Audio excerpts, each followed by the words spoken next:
Assalamualaikum warahmatullahi wabarakatuh. Kami dari kelompok 1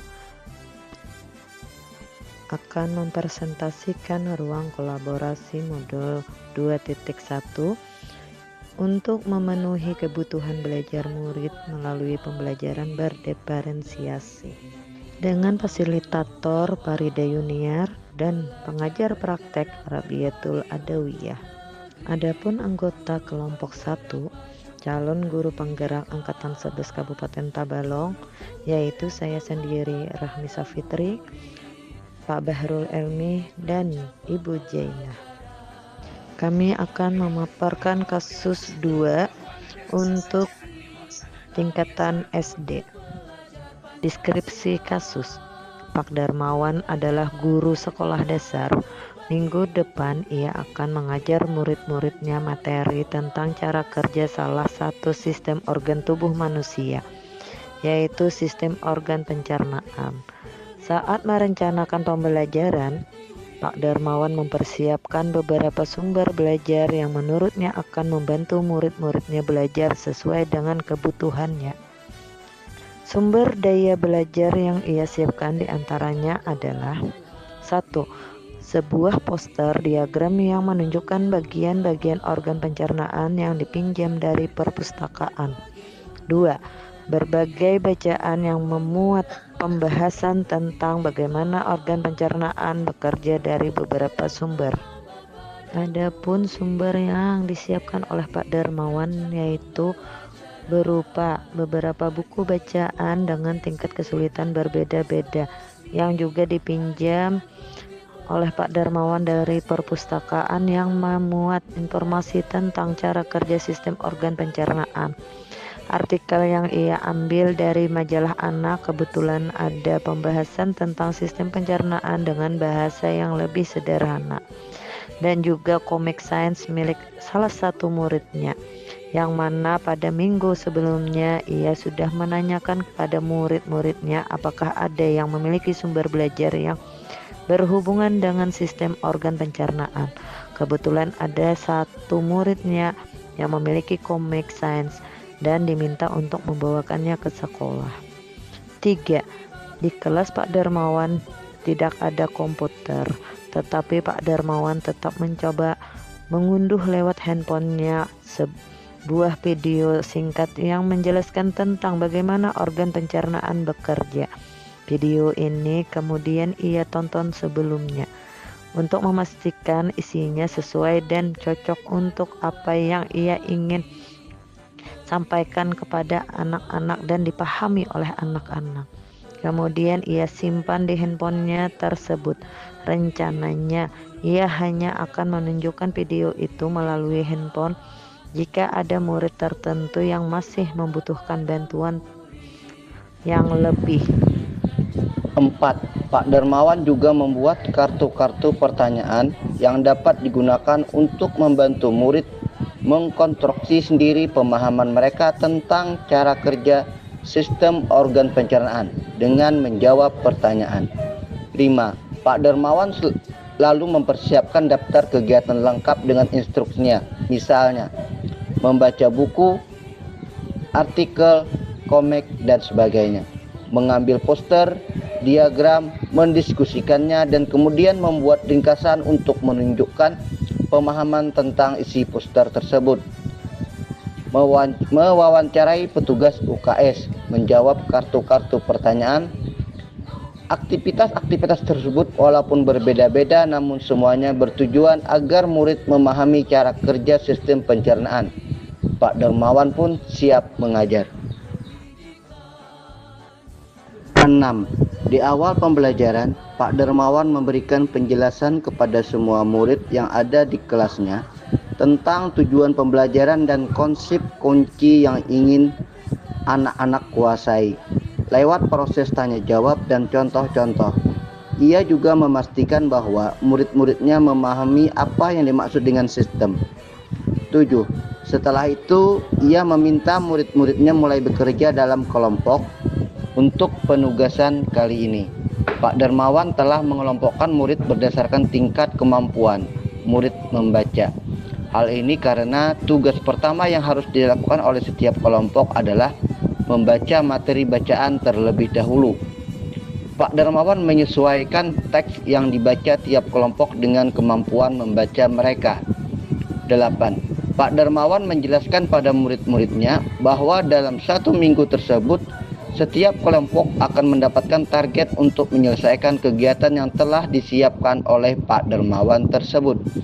Keputusan tentang kegiatan mana yang ingin dilakukan lebih dulu diserahkan sepenuhnya kepada murid.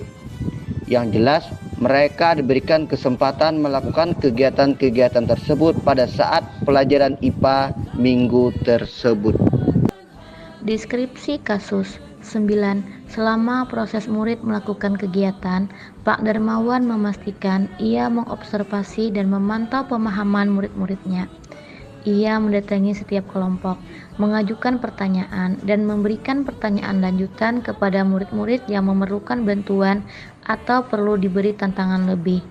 Ia misalnya menunjukkan video lewat handphonenya kepada beberapa anak yang tampak masih kesulitan, membantu mereka memahami konsep-konsep kunci dengan kosakata-kosakata sederhana yang kemudian ia display di kelas.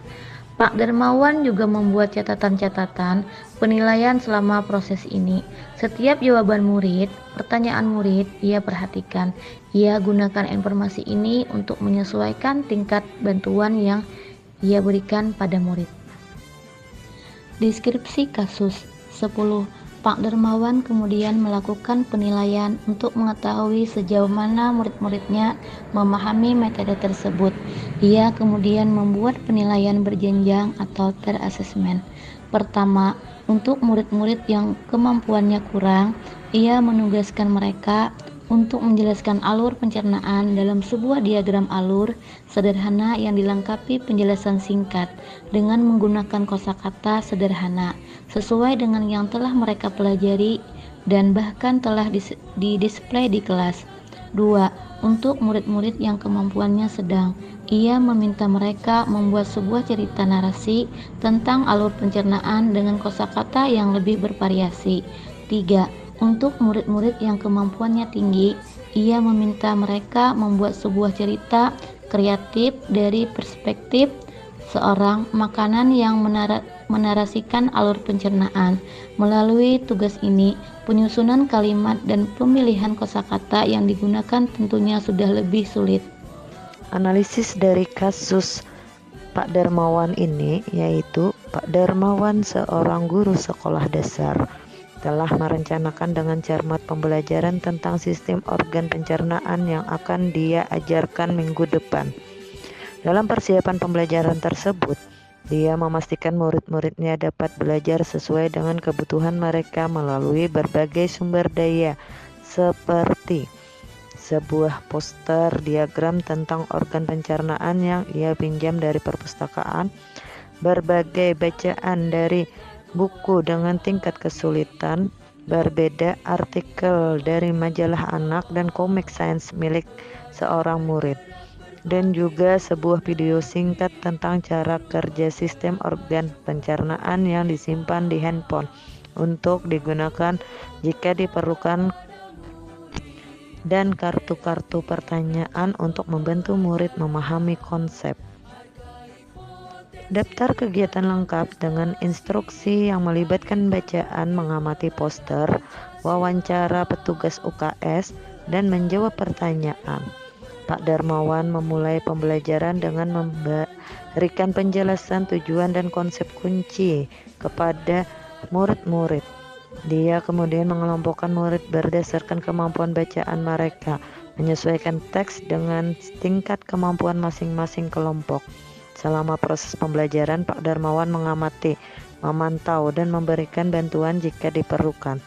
Ia memberikan penjelasan tambahan kepada murid yang kesulitan dan membuat catatan penilaian selama proses. Dan akhirnya Pak Darmawan melakukan penilaian dengan penugasan berjenjang sesuai dengan kemampuan murid. Murid dengan kemampuan berbeda diberikan tugas yang sesuai, mulai dari menjelaskan alur pencernaan hingga membuat cerita kreatif. Dengan pendekatan ini, Pak Dermawan berupaya memastikan setiap murid memahami materi sesuai dengan tingkat kemampuan mereka. Apakah kebutuhan belajar murid yang berusaha dipenuhi oleh guru tersebut? 1. Kesiapan belajar. 2. Minat murid. 3. Profil belajar murid. 1. Kesiapan belajar atau readiness. Kesiapan belajar murid merupakan kapasitas untuk mempelajari materi, konsep, atau keterampilan baru. Pak Dermawan telah melakukan kesiapan belajar murid melalui penyampaian tujuan pembelajaran dan konsep kata kunci, melalui proses tanya jawab, dan contoh-contoh yang berhubungan dengan materi, serta memastikan bahwa murid-muridnya memahami apa yang dimaksud dengan sistem. 2. Minat murid. Minat murid merupakan suatu keadaan mental yang menghasilkan respon terarah kepada situasi atau objek tertentu yang menyenangkan dan memberikan kepuasan diri. Pak Dermawan telah melakukan cara menarik minat murid melalui kegiatan kerja kelompok, di mana Pak Dermawan mengelompokkan muridnya berdasarkan kemampuan murid dalam membaca. Dalam membaca bacaan, Pak Dermawan menyesuaikan teks yang setiap kelompok sesuai dengan kemampuan membaca mereka. Setiap kelompok akan mendapatkan target, menyelesaikan kegiatan yang telah disiapkan. Keputusan tentang kegiatan mana yang ingin dilakukan lebih dahulu diserahkan sepenuhnya kepada murid. Yang jelas diberikan kesempatan melakukan kegiatan pada saat jam pelajaran IPA di minggu ini. 3. Profil belajar murid. Profil belajar murid mengacu pada cara-cara bagaimana kita sebagai individu paling baik belajar. Pak Dermawan melakukan beberapa hal saat mengajar, menggunakan poster diagram organ pencernaan, menyediakan video yang dilengkapi penjelasan yang dapat dilihat oleh murid, membuat kartu-kartu pertanyaan yang dapat digunakan untuk membantu murid mengkonstruksi sendiri pemahaman tentang cara sistem organisasi pencernaan. Selama proses kegiatan, Pak Dermawan mengajukan pertanyaan lanjutan kepada murid yang memerlukan bantuan. Saat memberikan tugas, Pak Dermawan memperbolehkan muridnya memilih sendiri kegiatan mana yang ingin dilakukan lebih dahulu, diserahkan sepenuhnya kepada murid. Murid juga boleh menunjukkan pemahaman menggunakan diagram alur sederhana yang dilengkapi penjelasan singkat dengan menggunakan kosakata sendiri, kosakata yang lebih bervariasi, atau cerita kreatif dengan kosakata yang lebih sulit. Bagaimana cara guru tersebut menentukan kebutuhan belajar muridnya? Yaitu dengan asesmen kemampuan membaca murid, mengelompokkan murid berdasarkan tingkat kemampuan membaca, memberi pertanyaan, menyiapkan sumber belajar yang beragam, merefleksikan hasil capaian setiap kelompok, membuat penilaian berjenjang. Strategi pembelajaran diferensiasi apa yang digunakan? 1. Diferensiasi konten. 2. Diferensiasi proses. 3. Diferensiasi produk. Diferensiasi konten. Pak Dermawan menyiapkan konten dalam berbagai bentuk, misalnya buku teks, komik, poster, kartu pertanyaan, dan video pembelajaran dengan tingkat kesulitan yang berbeda-beda. Strategi pembelajaran diferensiasi apa yang digunakan? Yang digunakan adalah diferensiasi proses. Pak Dermawan membagi siswa ke dalam beberapa kelompok berdasarkan tingkat kemampuan membaca. Diferensiasi produk. Pak Dermawan memberikan tugas yang berbeda kepada siswa berdasarkan tingkat kesiapan murid yang berbeda, berupa diagram, alur sederhana, cerita narasi, dan cerita kreatif. Bagaimana guru tersebut melakukan penilaian? Selama proses pembelajaran, Pak Dermawan mengamati, memantau, dan memberi bantuan jika diperlukan. Dia memberi penjelasan tambahan kepada murid yang kesulitan dan membuat catatan penilaian selama proses, dan pada Akhirnya Pak Darmawan melakukan penilaian berjenjang dengan melakukan pembagian tugas berdasarkan tingkat kemampuan murid-murid tersebut. Untuk murid-murid yang kemampuannya kurang, ia menugaskan mereka untuk menjelaskan alur pencernaan dengan sebuah diagram alur sederhana yang dilengkapi penjelasan singkat. Untuk murid-murid yang berkemampuan sedang, ia meminta mereka membuat sebuah cerita narasi tentang alur pencernaan dengan kosakata bervariasi. Dan untuk murid-murid yang berkemampuan tinggi, ia meminta mereka membuat sebuah cerita kreatif dan perspektif seorang makanan dan menarasikan alur pencernaan. Melalui tugas ini, penyusunan kalimat dan memilih kosakata yang digunakannya tentunya sudah lebih sulit. Demikianlah hasil presentasi dari kelompok kami. Semoga dapat bermanfaat. Kami akhiri dengan mengucapkan terima kasih. Assalamualaikum warahmatullahi wabarakatuh.